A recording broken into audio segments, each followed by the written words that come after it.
And hello, and welcome to The Art Will Not Be Changing, written emphatically with an exclamation point in an email. This is the Fugitive Poem Show, and I'm so psyched to have you guys here with me tonight. We got some really cool stuff to talk about. There's a lot going on. Jump in the chat. Remember to subscribe. Remember to like. Remember to pound the other button. Whatever people that know what they're doing on YouTube say, do that to my channel, that the Fugitive Poems channel. That'd be great. I am Christian DiMatteo, co-founder of Fugitive Poems, and this is our semi-regular show that, just like Brigadoon, it appears now and again, and who knows where and who will be on, and we're very excited about that. But we know who might be on tonight, but we won't talk about that yet. So before we jump in with our guests, I've been getting a lot of people reaching out to me who were concerned and are getting a really cool answer. Blood Valkyrie in Vegas. Blood Valkyrie in Vegas, our horror grindhouse spectacular, which closed on May 22nd. We finished the campaign, is available for late pledges, and you can get yours still. It's going to be up for about another week. We've had a bunch of people jumping on it, and hold on one second, I'll show it to you right here. Blood Valkyrie in Vegas funded in 48 hours. This is our gore fest, slaughterhouse, satanic grind story of a young woman trapped in what turns out to be a blood orgy, only trying desperately to survive and save her friend in completely impossible odds. There's more than 100 completely unique demons in this book, and it has been, look at this page. The art is Alex Zapata. Alex Zapata. The lettering is Tom Lynett. The writer is this psychopath right here. You got to just go to Kickstarter, go to Blood Valkyrie in Vegas, and you can get your copy. We're getting ready to go to print. The money's about to come from Kickstarter. Get your order in there so we can send it to you with the first round. On top of that, oh my goodness, is this cool? Dirty Living is back. Fugitive Poems. Pardon me. We got so much going on. I'm choking on it. You see this? We have so much going on that I got to cough it out. Fugitive Poems has Dirty Living 2 from the incredible team of writer Stephen Betcha and artist Ryan Santos. And here it is. This is the killer cover.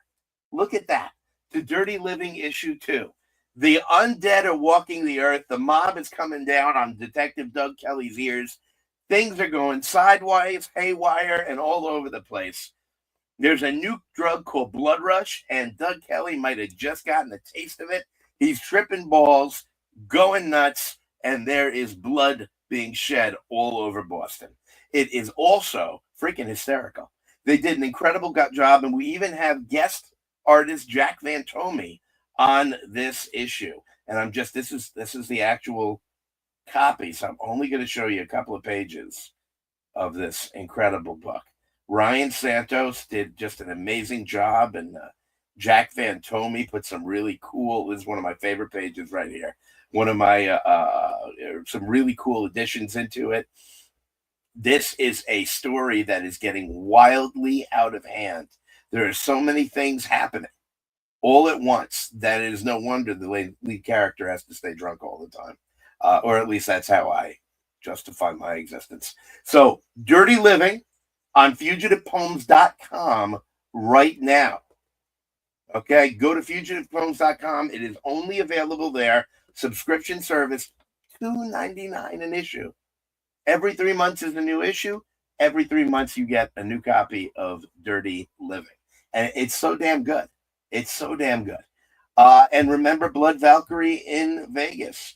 And last but not least, available right now on fugitivepoems.com is issue 1 of River, our sci-fi horror story about a drug dealer who's gotten his hands on a time machine. And you can imagine where that goes. He fixes the cable. That's a Big Lebowski reference in case you don't know. So now that I'm done shilling my amazing shit, I've got to bring on two gentlemen who also have some amazing shit. These are the folks behind Bigfoot Knows Karate, one of the coolest comics that has come out of the indie scene in years. It's a wild concept. I'm going to warn you right now that I will say at some point during the show, I will say Bigfoot loves karate. I don't know why. It always happens. It's a Joni Loves Chachi thing. I don't know. But let me bring on creator and writer Dan Price to the screen. Dan, how are you? How's it going, man? A creator and artist. I apologize. Yeah, no, it's all good. I'll take whatever you can give me. There you go. Yeah, Man sure. about town. Yes. And the great Casey Allen.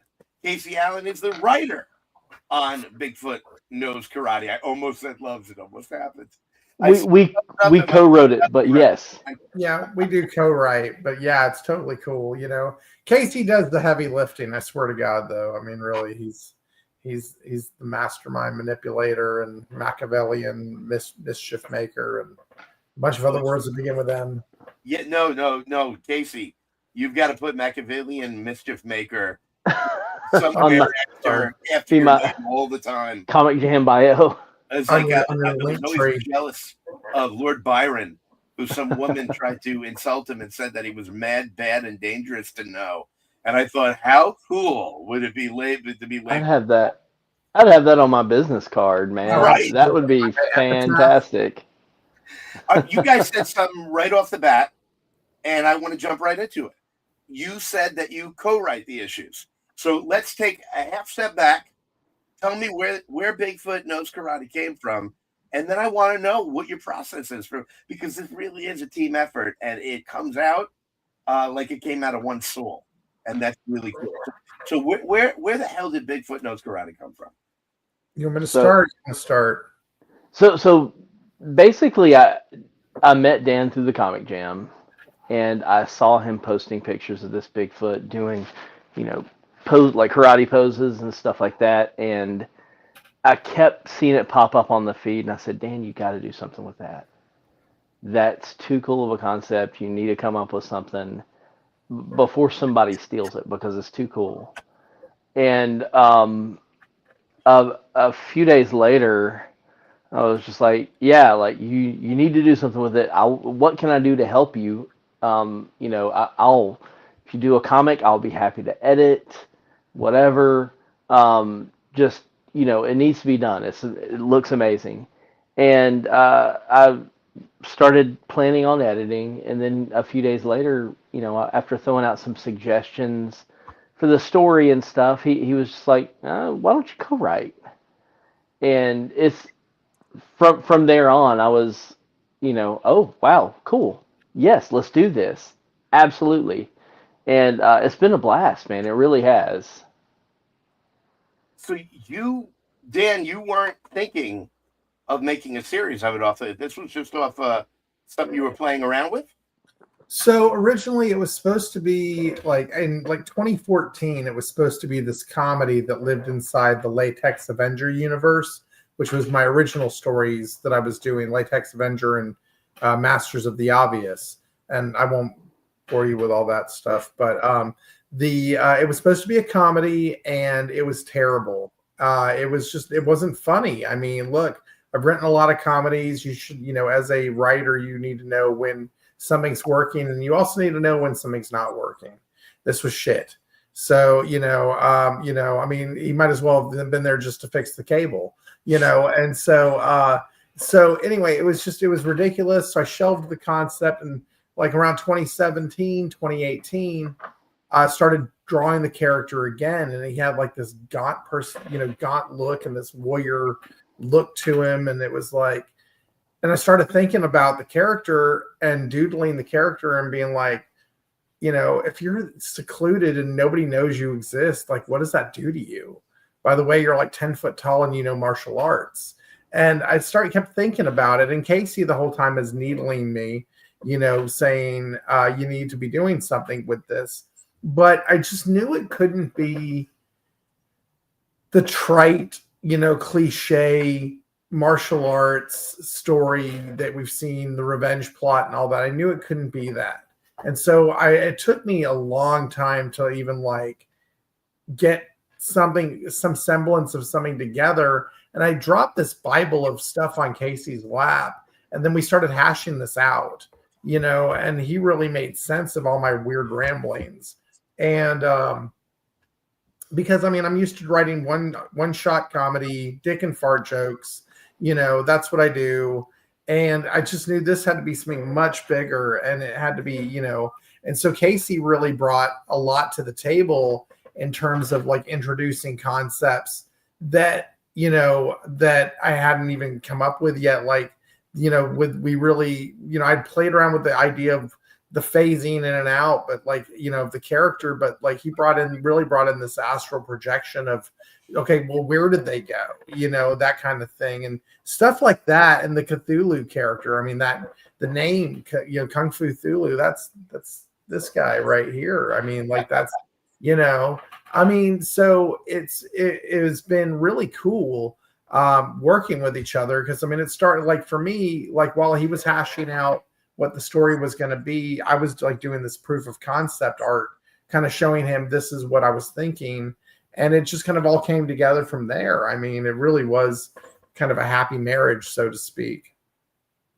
That's so cool. Now, hey, tell me a little bit about writing with someone else. I'm a writer, and I am very territorial. Every day I pee around my keyboard, right, so no one can get near it. I'm very territorial about my writing. And now James and I have this incredible, James, co-founder of Fugitive Poems and artist, we have this incredible relationship where we can back and forth ideas and have a great time and come up with stuff together. But when I sit down to write, that script is mine. And I don't mean that in some megalomaniacal sense. I just need to have, it needs to be me by myself. And that doesn't mean later he can't adjust it, change it. He'll read the script, give me suggestions. But what I'm doing is I'm taking notes and I'm bringing them back and then working on it myself again. The idea of working with somebody on writing, how do you do that? It's evolved, I think. At first, because I was coming in as, just somebody to kind of help Dan out with his baby. The whole time, it's in my head. This is Dan's baby. I don't kill the baby. So don't shake the baby. Don't, be good to the baby. And so that was my main goal, was not to screw anything up, add where it looked thin, or like, add the bullshit, like the filler to kind of join things together.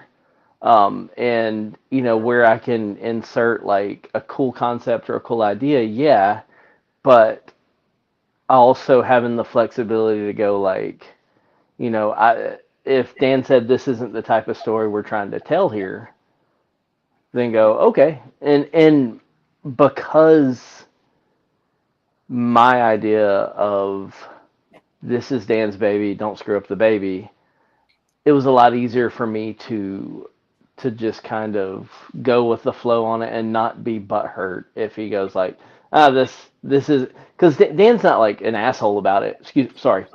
Dan's not a jerk about it. It's a Fugitive Poems show. Say whatever. Okay, cool.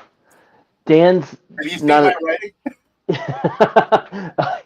He's not a jerk about it, but like it's easy to get caught up in an idea and go like, this is so cool. I can't wait for this, for this thing to happen, and then it not happen because,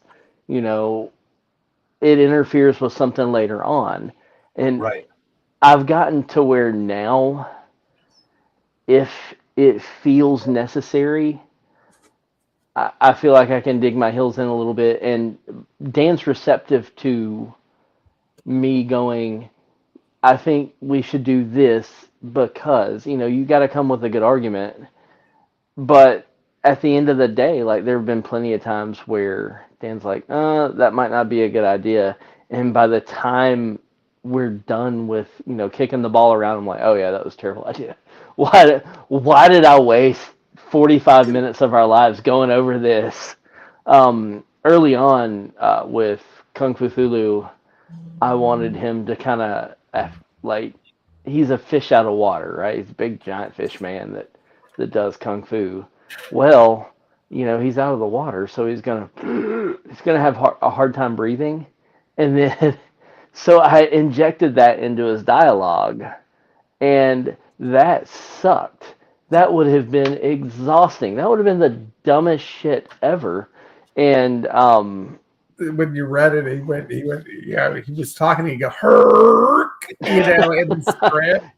Dan said something like, "Is he farting? What is that?" I was like, "What is Herc?" Like Hercules. Like, I didn't know what it was, but yeah, exactly. Anyway, so that guy, yeah, I was like, no, we're not doing that. But like in issue 2, I wanted to have the Minotaur, caught up in, had symbiotic Venus flytraps, on him, like that man-eating Venus flytraps in case. No, I'm like, all right, fine, And then you got your way big time on this new issue that we did. So I'm totally calling in this next book when you got some idea. I'm going to be like, no, we're doing this. You totally got your way on this one. So, so we've gotten a little, and I wanted to get a little inside baseball, but why don't we pull back a second? Sure. And Dan, tell us, what is Bigfoot Knows Karate? So for the folks out there that don't know, you just heard this really cool writing process from Sure. these two gentlemen, how they come up with it. We know where it came from now, but what is it? Well, it's Bigfoot Knows Karate is like the tale of this gentle, like deadly cryptid, who like I said before, like he's the only one of his kind, and he's secluded from the world, and nobody knows he exists, and he's kind of like this friend to the underdog. The first issue you see him save this bunny from this wolf, and I think that kind of sets up the tone for who the character is. The book itself, we liken it to Godzilla versus Kong meets Kill Bill with a twist of X-Files, because there's a lot going on, and it's so much more than just a Bigfoot doing martial arts. This isn't Kung Fu Panda. Okay, we're not giving you the easy ride here. This is, there's a lot of questions being thrown out at you, because you've got this character being hunted, being hunted down by this mysterious agency for reasons unknown. And it's like, we've got creatures of lore and kaiju and cryptids. And it's like, there's so many different directions that we get to go with this. We've got characters like we mentioned, the Minotaur, Asterion. It shows up in issue 2, and Kung Fu Thulu. But then there's also characters like Grisha, who has made his first appearance in the first issue. This man in black with tentacles. Like, what the hell is his deal? We have no idea yet. And if you read Inagon, then or as my man Christian says, Hinnigan. Anyway, Hinnigan. So we get to learn more about all of that. But there's just so much to this onion to peel back. There's a chupacabra with a shotgun in issue 2 that we get to do so much with in 3 and moving forward. I can't wait to see what we get to do with it. It's going to be super fun. It's going to be super fun. And so there's so much. Iris, the bunny, Lancaster, all these crazy characters happening throughout this book. Eskrid the Mothman. Eskrid the seer. Yes, he's blind, but he can see through time and space. How does that work? Well, read the book. That's the thing. So, yeah, I know that wasn't really just an elevator pitch that I gave you, because there's so much more happening in this comic, and we're so excited to get to show you guys what we're up to. I remember reading issue 1, and I didn't know you yet, Dan, but Case and I were already on the way to developing a great friendship. I was a fan of Voodoo Child, all his previous work. Yeah. And I was like, all right, so obviously I'm getting Bigfoot Knows Karate. And you mentioned that X-Files element to it. That knocked me on my ass. It's like I was expecting, okay, crazy creatures fighting in the wilderness, maybe, Sure. but that there's a secret agency behind it, that there's almost like a CIA removal that occurs, and it got instantly so much deeper. Yeah. And more intense and more fun. And when you combine that with I'm a big fan of astral projection. Yeah. Doing it, no, and I love how you guys put all these elements together. Issue 2 was no disappointment at all. Anagon was amazing. I mean, issue 2 had me on the edge of my seat. You guys absolutely are killing this series. For those who haven't read 1 and 2, without giving away too much, what are some of the highlight concepts of issue 3? Like, what are some of the big moments, or without spoiling anything, that you could tell? Either of you, whoever's got it.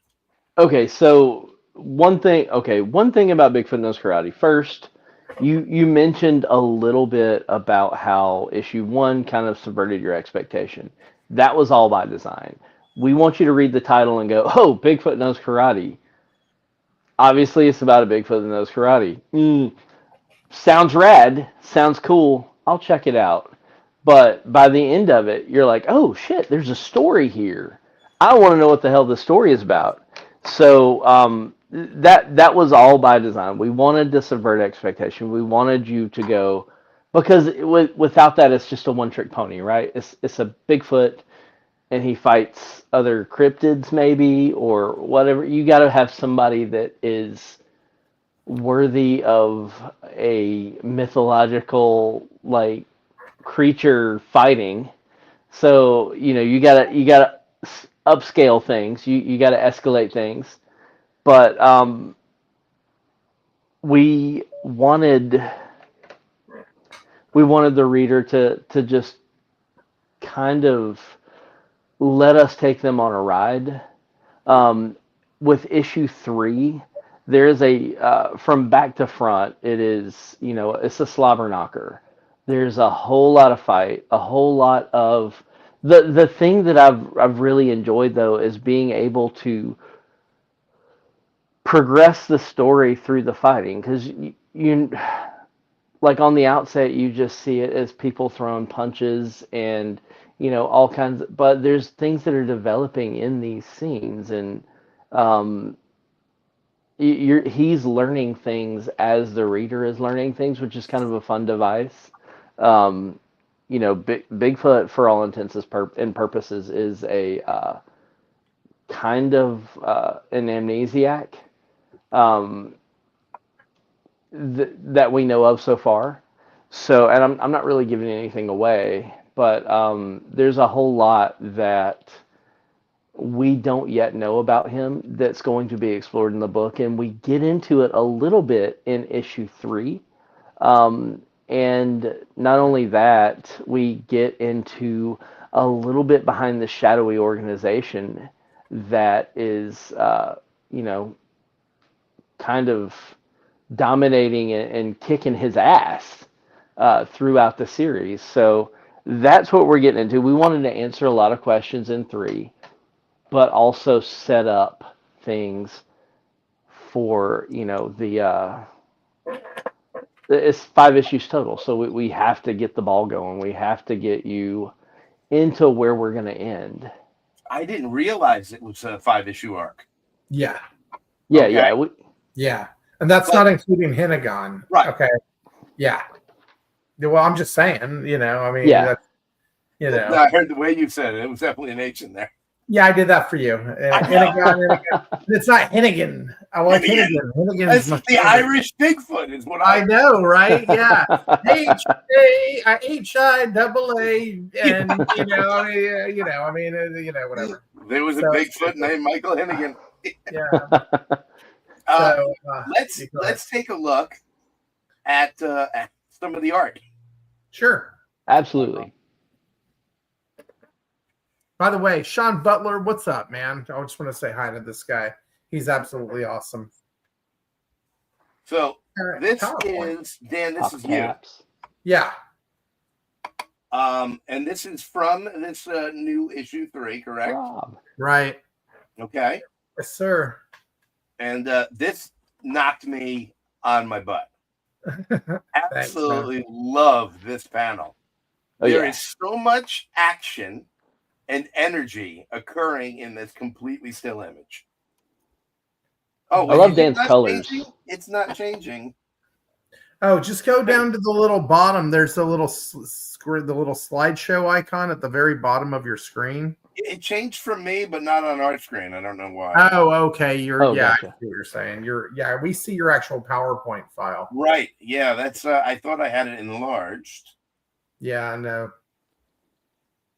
All right. And wait a minute, let's see if that works.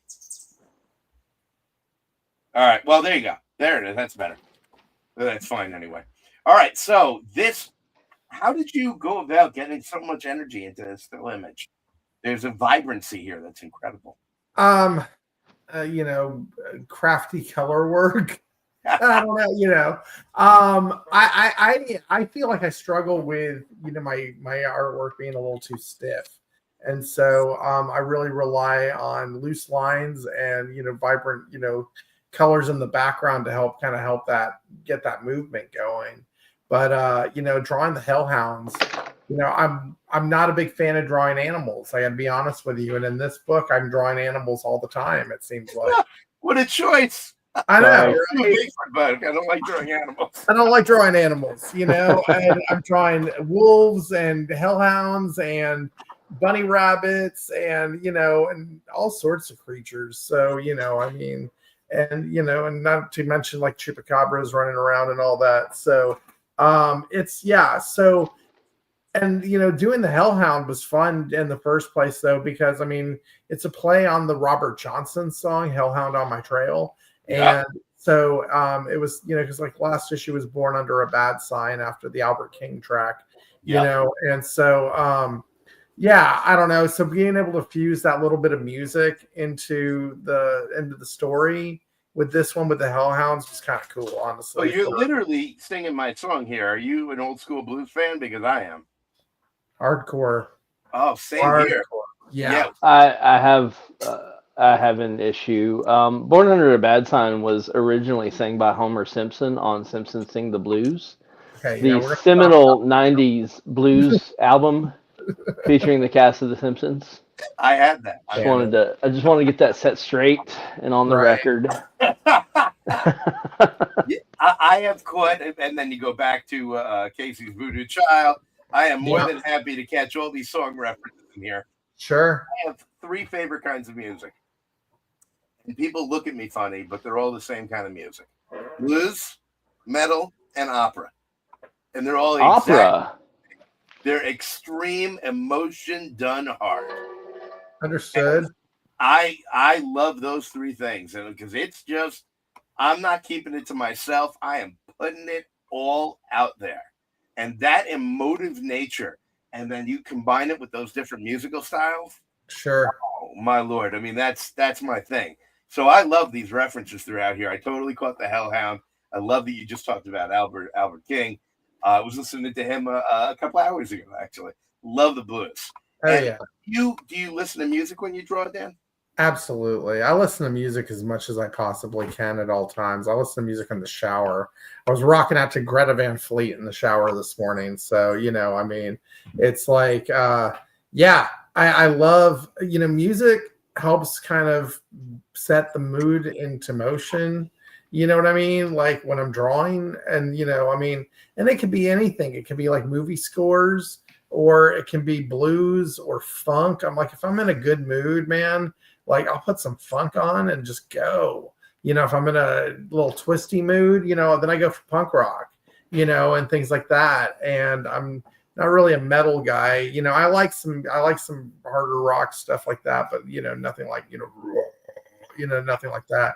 But I'm more of a clean singing guy. I'm not big into the growl stuff. Okay, so but I noticed your Iron Maiden. I noticed your Eddie behind you, man. That's pretty dope.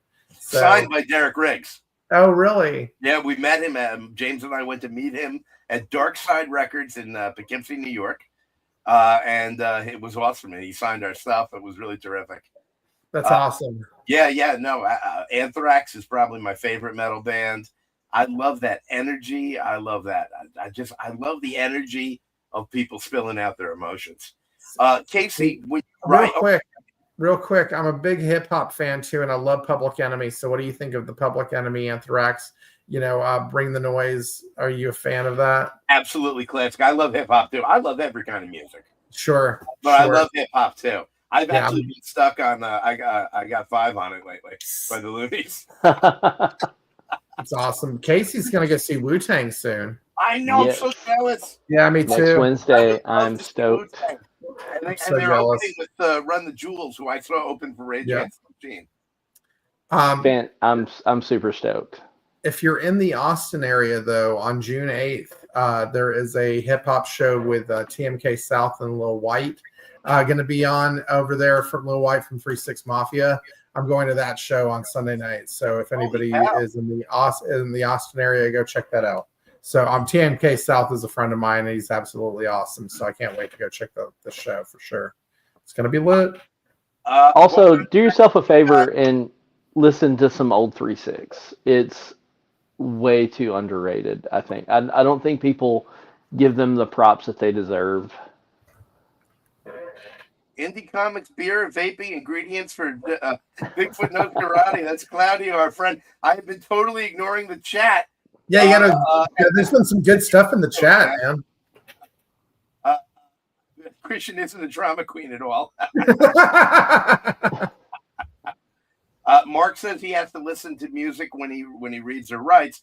I've had on Mark's his 4th grade, and that's total bullshit. He can neither read nor write.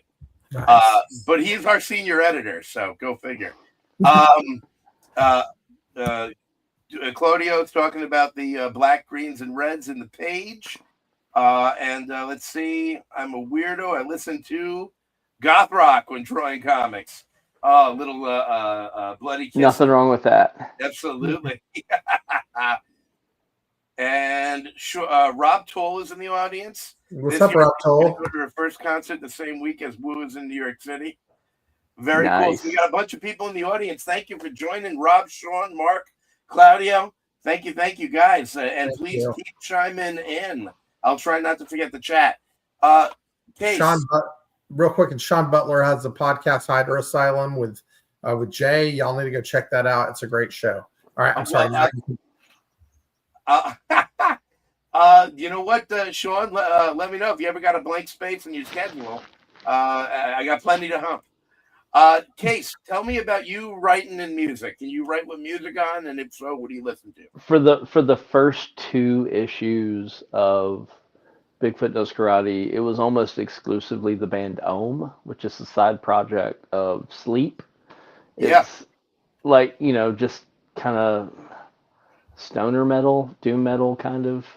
But it's a lot more ethereal and a lot more instrumentation and not as much singing. But man, it's good stuff, and it kind of helps you get into like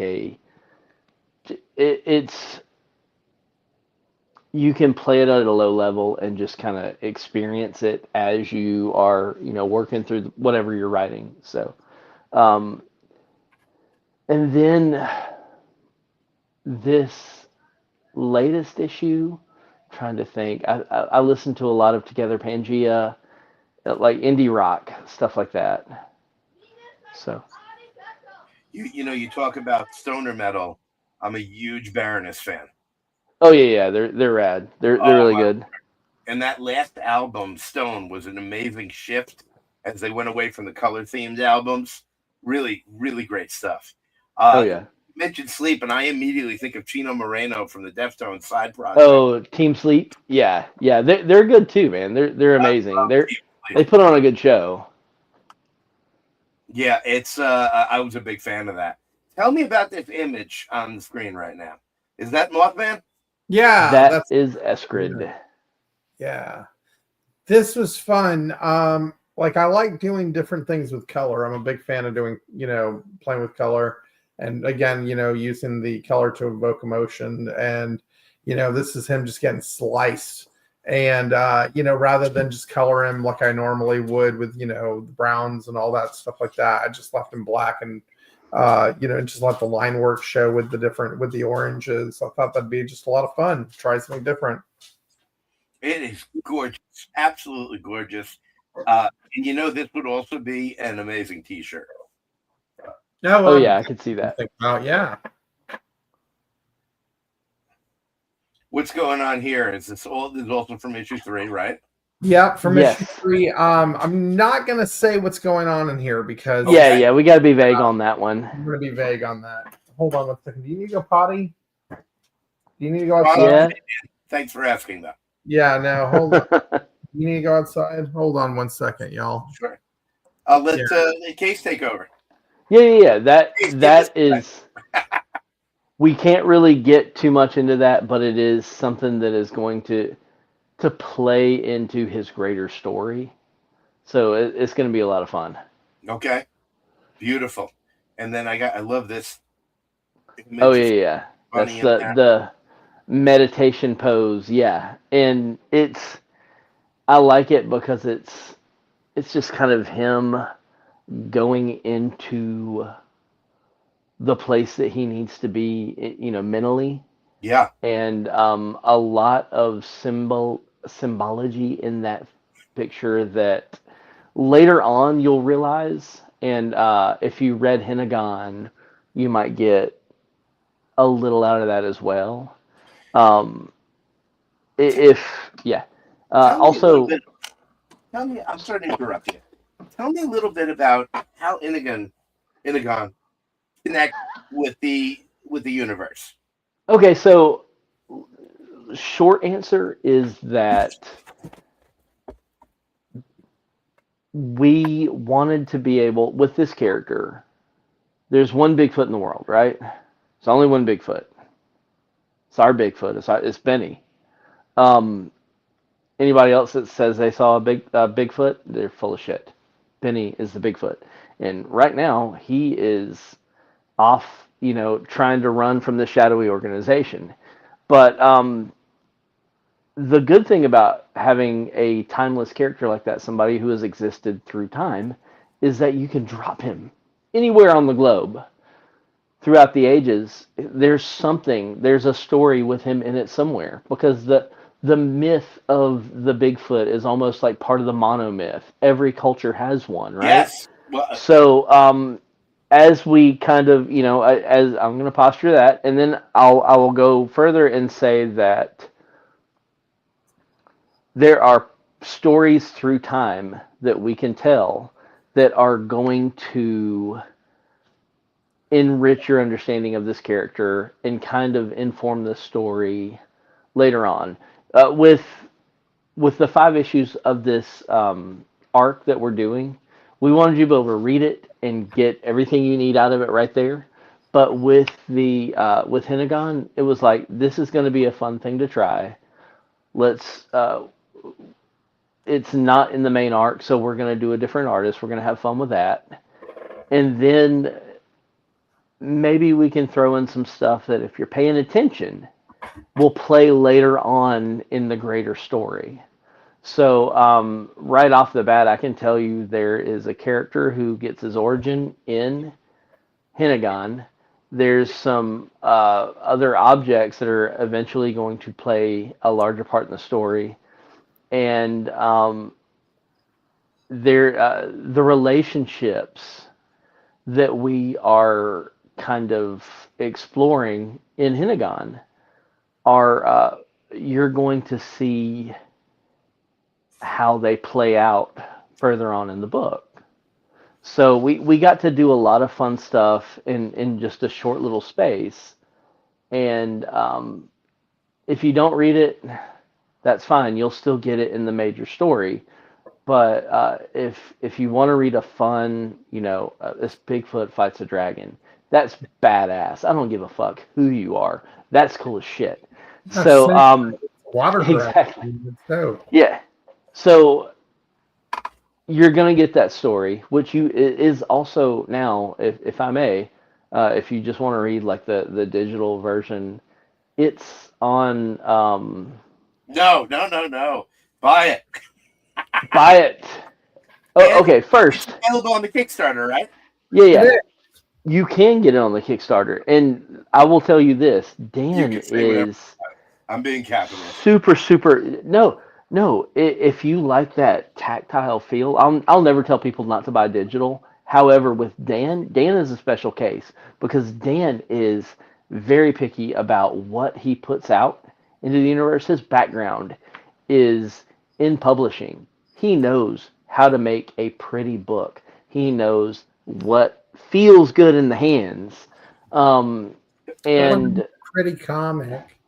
yeah, it's the prettiest comic about Bigfoot fighting a dragon you will ever hold. Look, And if you're gonna spend indie comic money, which frankly is not cheap, then give the people a quality product. I mean, we do a.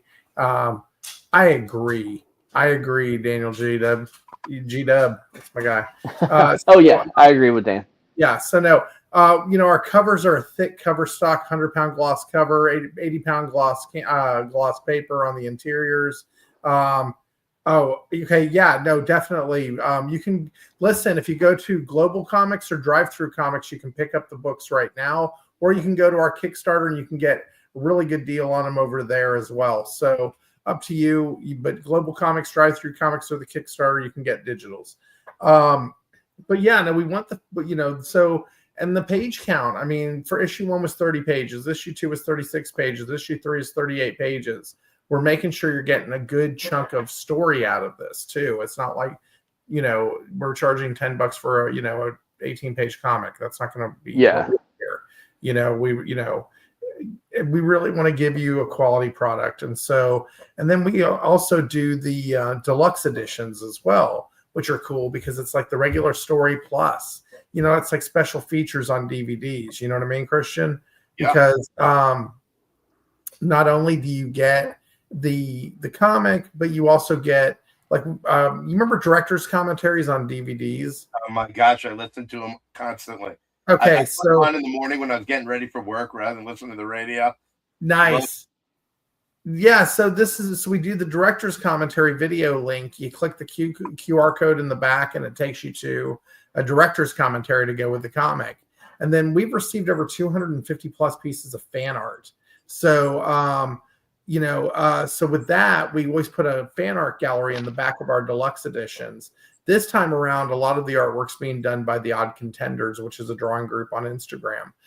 They've been really great to Bigfoot Knows Karate, and we really appreciate that and wanted to give them a big chunk of space in that. So we've got, some really beautiful artwork being done by some incredible artists on Instagram and beyond.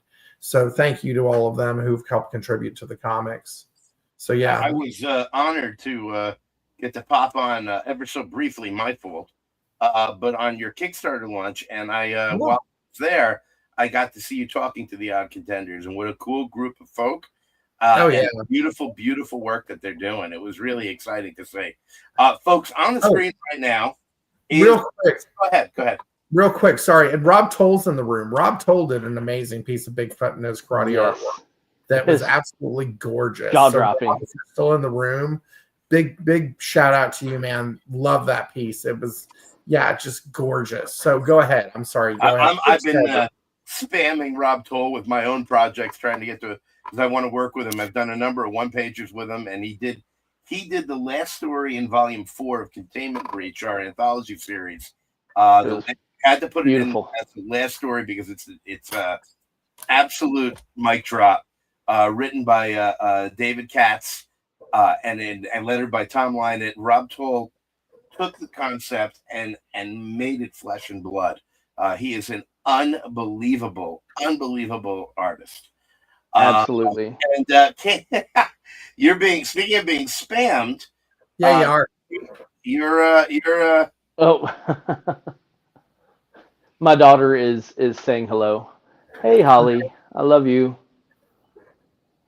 That's hilarious. That's very cool. Hello, Holly. Oh my goodness. What's up, Holly? How you doing?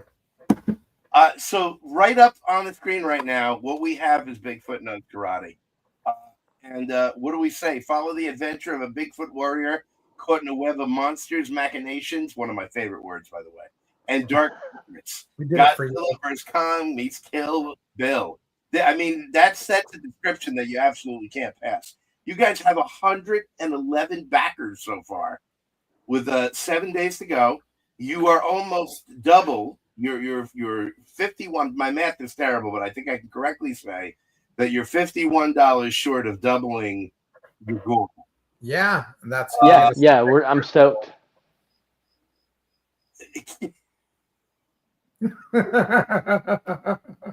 Come down and say hey, Holland, in a second. That door open, you know. So this is chapter 3. Now, those of you that have chapter 1 and 2, I don't think we got to do much to sell you. Or if you have old Michael Hennigan, if you have those, I don't think I need to do much to sell you. You're gonna want to know chapter 3. So people we're talking to out there, you're the folks that are just finding out about this for the first time. This is your lucky day, and you can get. Tell me I'm right. They can get all 3 chapters together here, right? Yes, you can get all 3 chapters as well as Hennigan for the people. You can do it all. You can get it all right there. You can even get the T-shirt if you're so daring. Look at here it is. It makes you look at least 20 to 25% more handsome. Yeah. Like, I'm not wearing mine today, so I look like dog shit. It was dirty. So Hi. Hello, how are Holly you? Wally. She told me to. My mom told me to come down.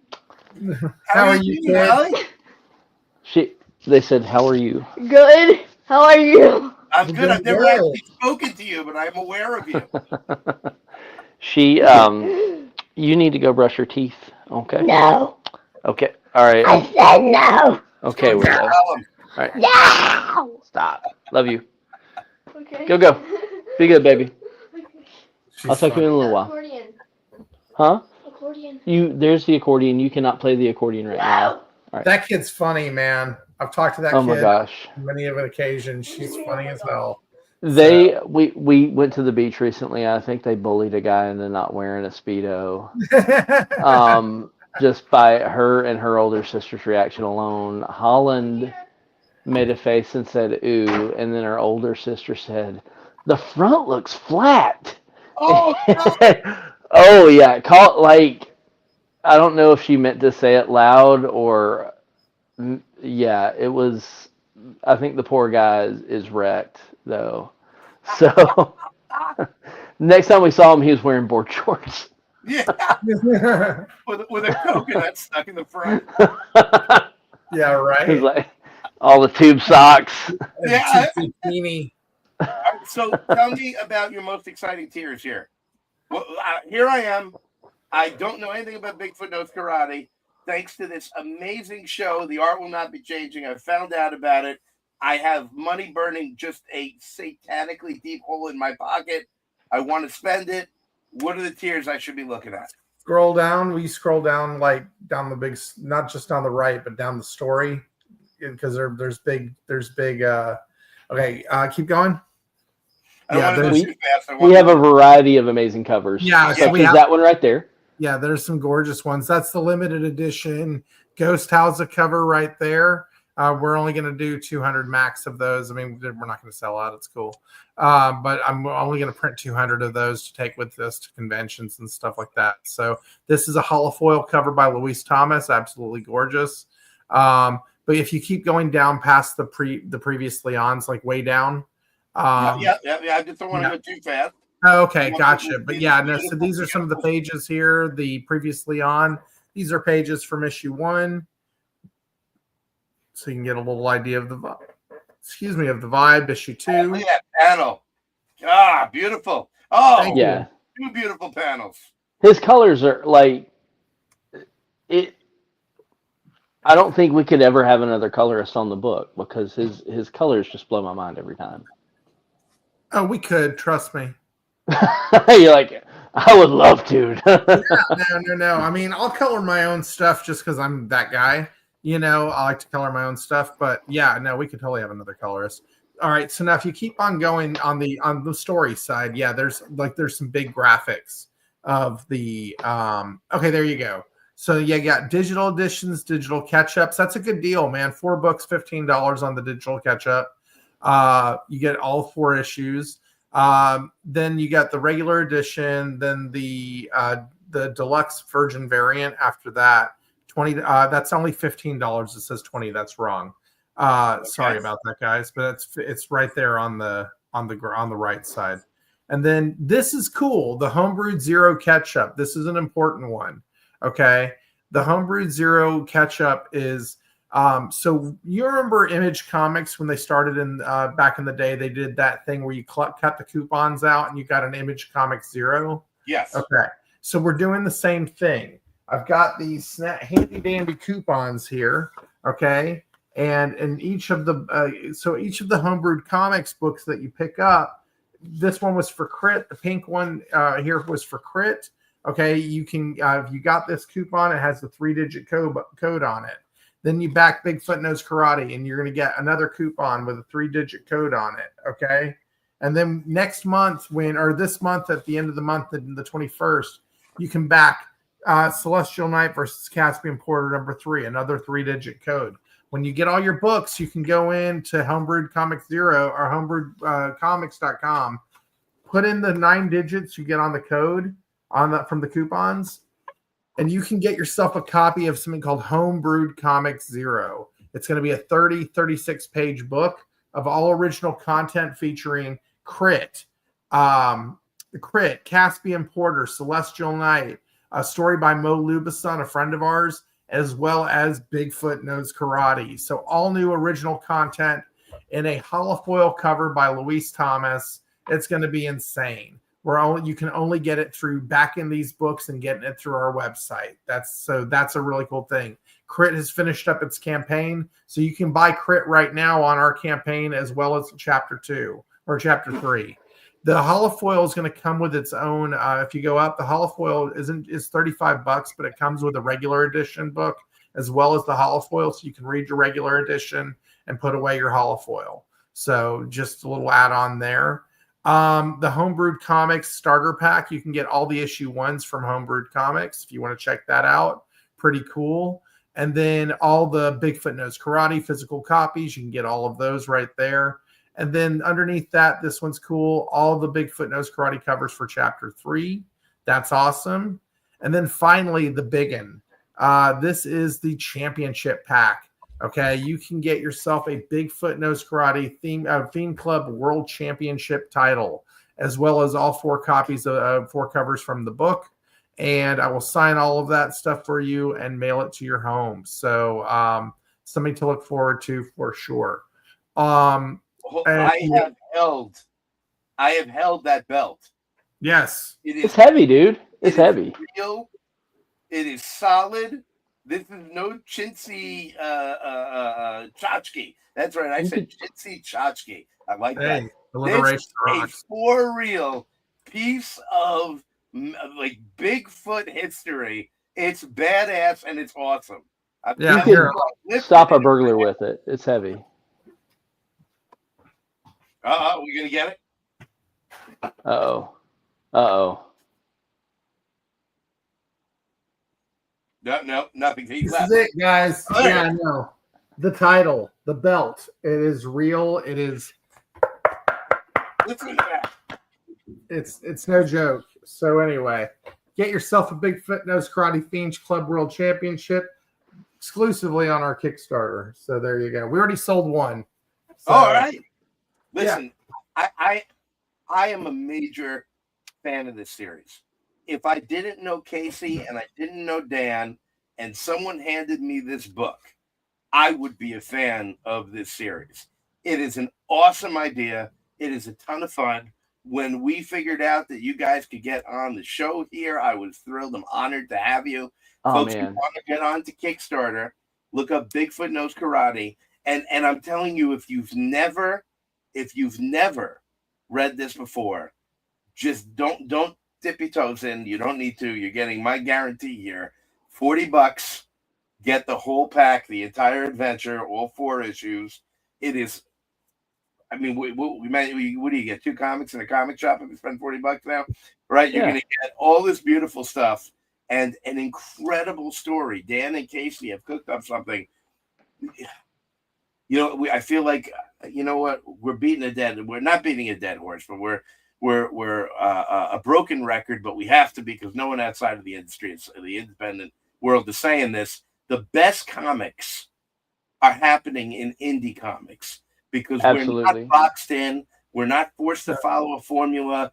I mean, I've got a literal 2-page orgy scene in Blood Valkyrie in Vegas, followed by a 2-page blood slaughter. We can do whatever we want, and we have the skill for it. We have the passion for it. Dan and Casey have poured that passion into these books, and they're fucking great. I mean, it's a great time. It's a great game. Can we put the link in the chat? I can't seem to drop it in there. Somebody was asking for it. I meant to do that earlier. No worries, man. Dude, thank you so much, Christian, for all the kind words. Seriously. Absolutely.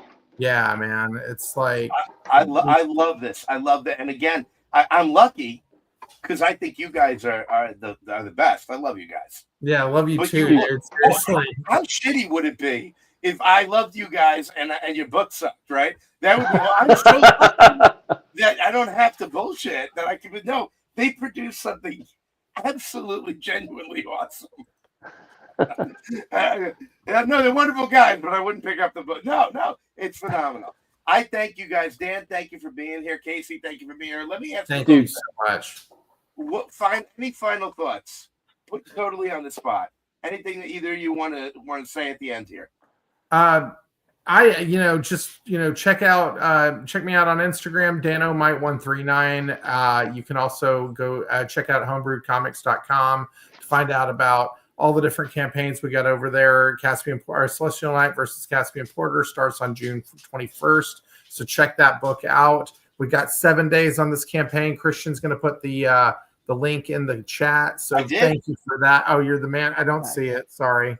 It's not. Oh. They said they don't get it. Dude, I put it in the private chat because I'm an idiot. Oh. Hold on. There it is. There it is, y'all. And thank you so much. Yeah, and I got a jet. Sorry, I got to go to another podcast. But guys, thank you so very much. And I hope you don't find me rude, Christian, but I got to dip. No, you do your thing, man. Thank you for coming.